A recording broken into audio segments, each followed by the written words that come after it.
If you've ever doubted your own instincts because someone made you feel crazy, stay with me. And if stories like this help you feel less alone, maybe hit like or subscribe. This one's real. I used to think gaslighting was something that only happened to people in movies or messy breakups. I didn't think it could creep quietly into a life that seemed, on the surface, completely normal. We were a regular couple, or at least, that's what I thought. Our mornings were filled with casual banter over coffee. He'd kiss me on the cheek before leaving for work. There was comfort in the repetition. Until there wasn't. The first time I felt it, it was so subtle I dismissed it. He forgot our dinner plans, blamed work stress. Fine, understandable. The second time, he texted, in a meeting, but the meeting room was silent when I called the office. He said they'd just finished. Again, I let it go. You want to trust the person you share your life with. You want to believe you're not paranoid. Then came the tone shifts, the way he started correcting the smallest things I said in front of others. The eye rolls. The "you always overthink everything" with a laugh that was just light enough to feel like I shouldn't take offense. But I did. The real damage started when I tried to voice my concerns. "Are you sure everything's okay between us?" I asked one night as we cleaned up after dinner. He didn't look up from the dishes. "You're imagining things," he said flatly. It stung more than I expected.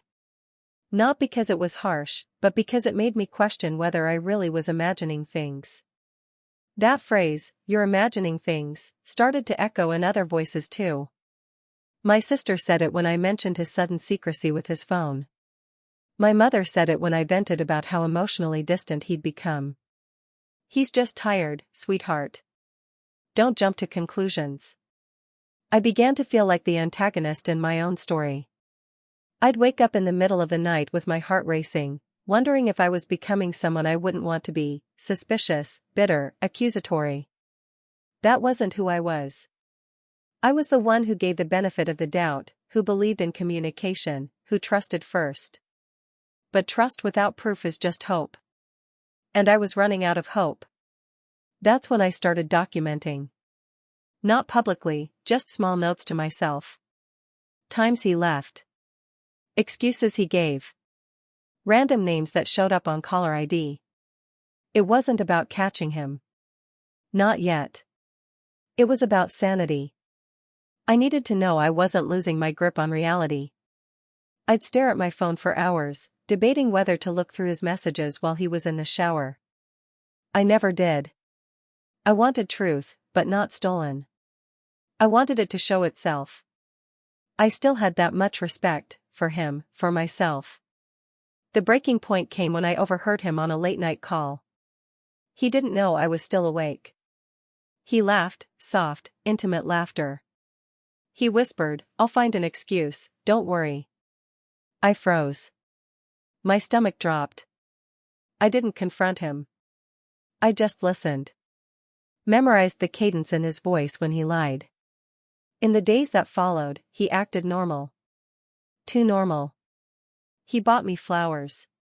He offered to make breakfast. He hugged me longer.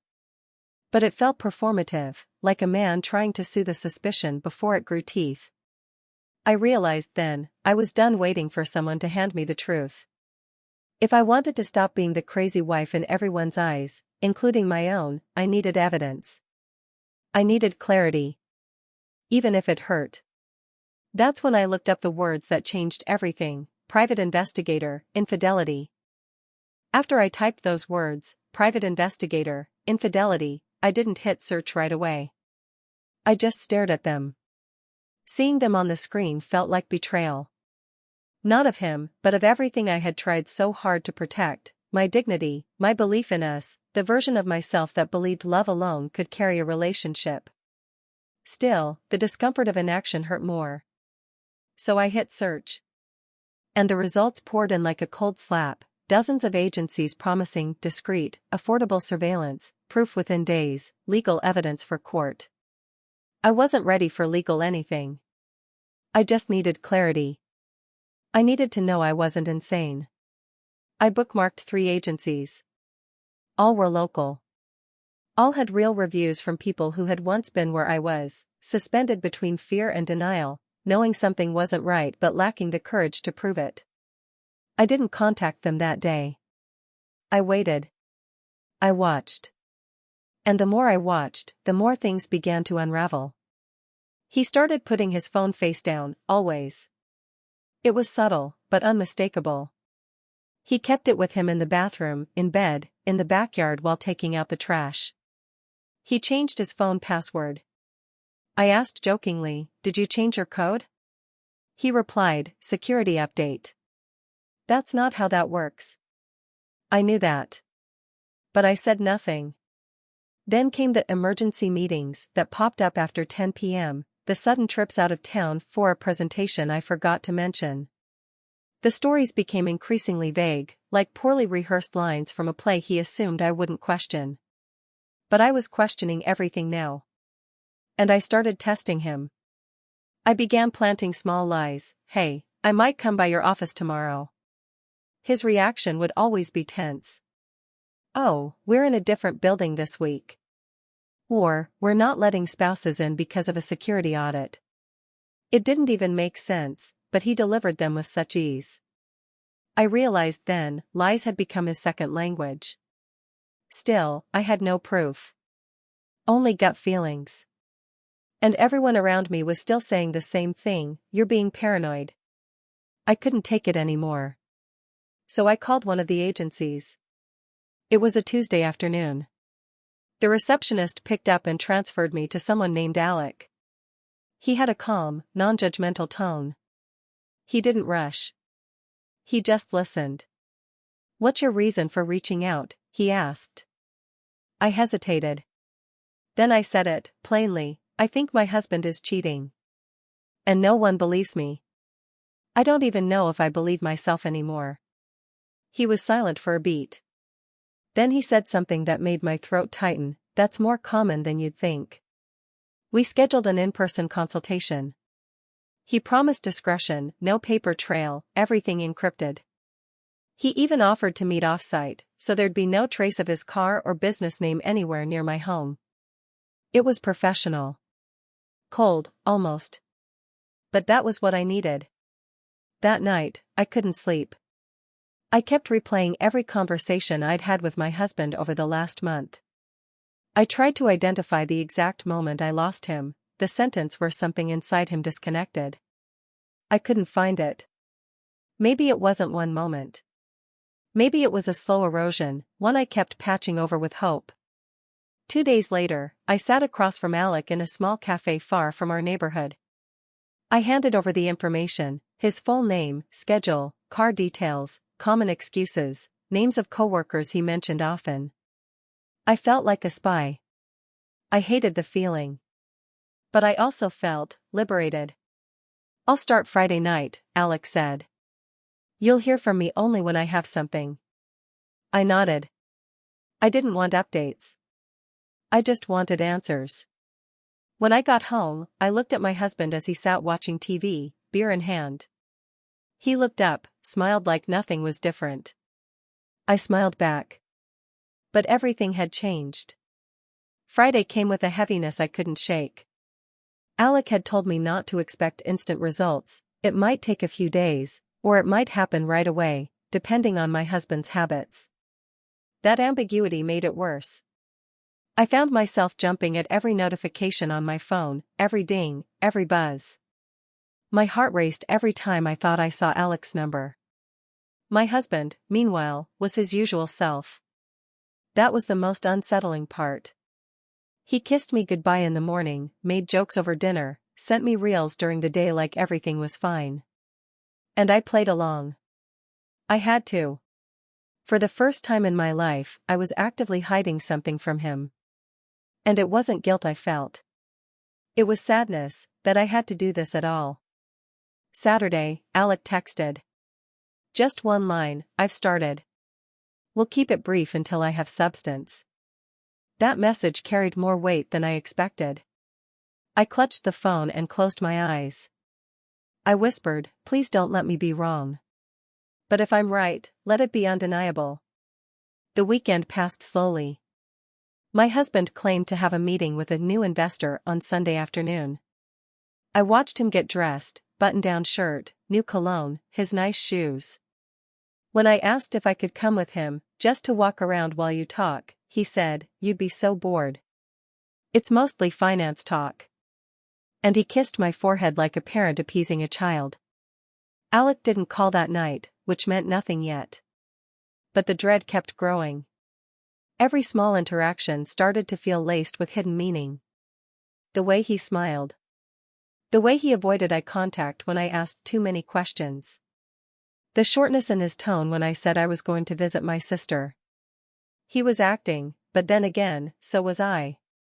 Tuesday morning, Alec called. "I have something," he said. His voice was steady but lower than usual. He met someone last night. They were together for a few hours at a lounge downtown, then went to a hotel. "I have photos, timestamps, surveillance proof." I couldn't speak.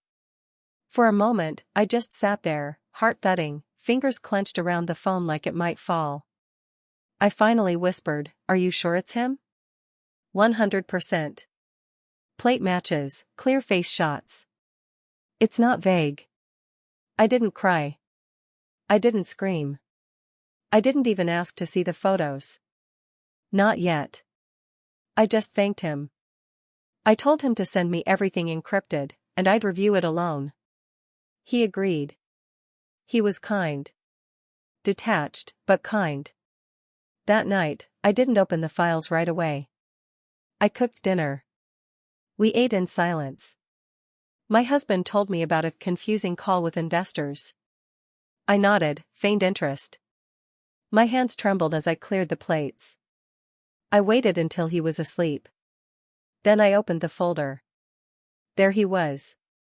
Sitting at a dimly lit table with a woman I didn't recognize. She leaned close. He touched her hand.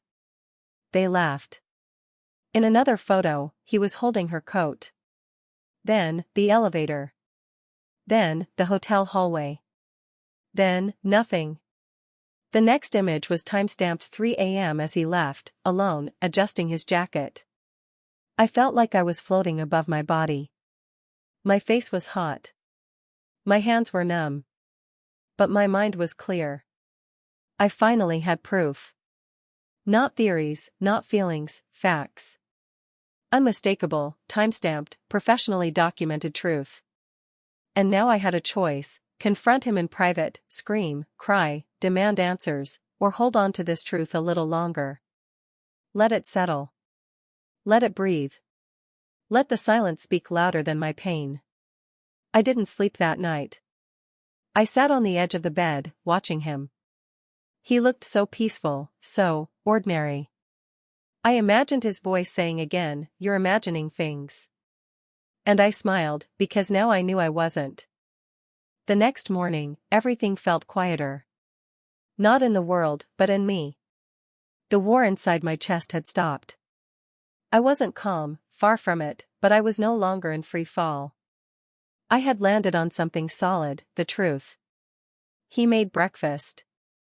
Eggs, toast, orange juice. He played music on his phone. He kissed me on the cheek like we were in a commercial. I looked at him and thought, how many breakfasts have you made for her? I still hadn't told anyone. Not my sister. Not my best friend. Not even the PI, Alec, that I was planning the next move. I needed time. I needed a moment to reclaim my dignity before sharing the wreckage. But I didn't want a fight. I didn't want to scream, throw plates, demand apologies he wouldn't mean. I wanted him to know what it felt like to be humiliated, quietly. I wanted them to know, too. The ones who told me I was paranoid. The ones who said I was being dramatic. That afternoon, I sat at the kitchen table, opened the encrypted folder again, and selected 5 images. The clearest ones. Him kissing her. Him holding her waist. Her laughing while his hand was on her lower back. The timestamp. The hotel name in the background. I opened the family group chat. We used it to send birthday greetings, baby photos, vacation updates. My mother posted prayer quotes every morning. It wasn't the place for scandal, but that's exactly why it had to be there. Because this wasn't just about me. It was about them, too. About how easily they doubted me. I typed only one sentence. I'd like you to see what I've been imagining. Then I attached the photos. My hand hovered over send for a second. But only a second. Click. Within 20 seconds, the chat exploded. My cousin, wait. What? My mom, is this recent? My sister, is this real? Oh my God. My dad, we need to talk. Tonight. I didn't reply to any of them. I just put my phone face down, like he used to, and waited. 30 minutes later, my sister called me, crying. I'm so sorry. I didn't believe you. I thought you were just overthinking. I'm so sorry. My mother messaged, come over. We'll make tea. You don't have to talk. Just come. Even my aunt, the one who always sided with him, wrote, that's unforgivable. You didn't deserve this. That night, I sat in silence on the couch while he came home. He walked through the door, humming. Then saw my face. Then the stillness. What's wrong? He asked, setting his keys down. I didn't answer. He checked his phone.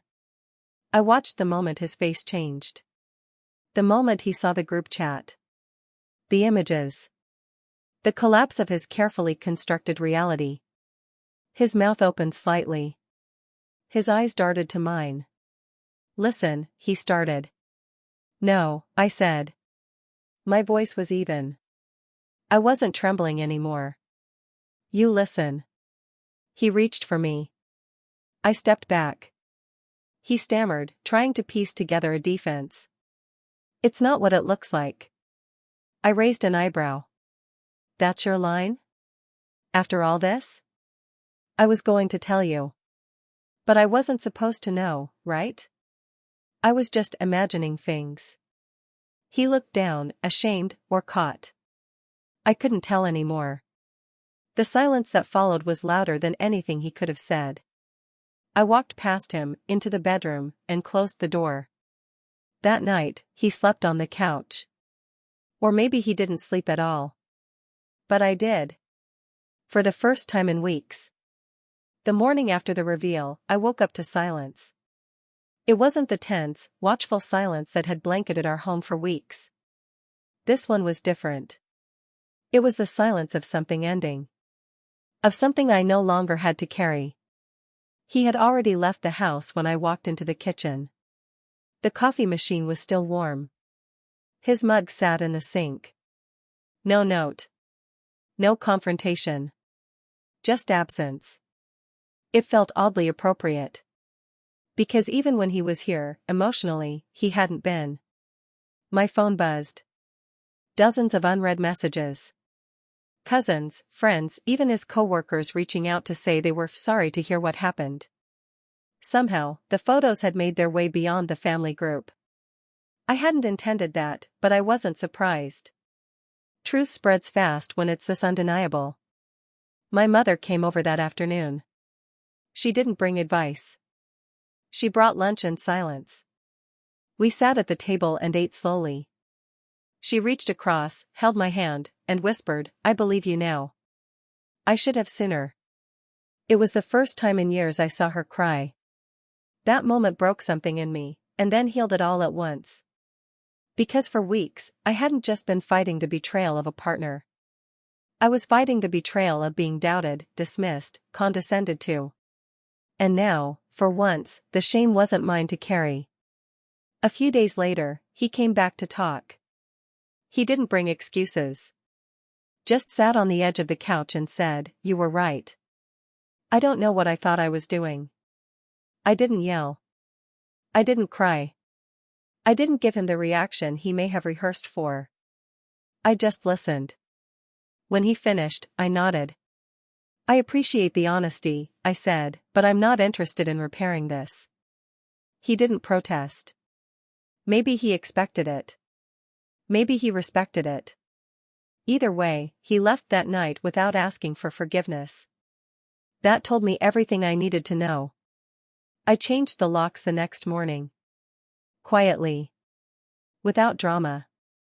In the weeks that followed, I started therapy. I began journaling every morning. I went to sleep without checking the front door 3 times. I called my sister more. I rewatched movies I loved before we met. I started laughing again, really laughing, not the polite chuckles I'd learned to give when I was doubting myself. People kept asking me how I stayed so calm through it all. And the truth is, I didn't. I just burned quietly. I just learned to let the pain sit beside me instead of inside me. What saved me wasn't the photos. It was the decision to believe myself. To choose my inner voice over everyone else's. That's something no one can take from you once you reclaim it. And if there's one thing I hope this story gives you, it's that, the courage to trust yourself. Even when they say you're imagining things. Especially then. If you've made it this far, thank you. Stories like mine don't always get told, and if this resonated with you, I'd love for you to like this video, subscribe to the channel, and maybe even share your own story in the comments. Someone out there needs to hear that they're not alone. What they call paranoia, we sometimes call survival. And survival, I've learned, is the quietest form of strength.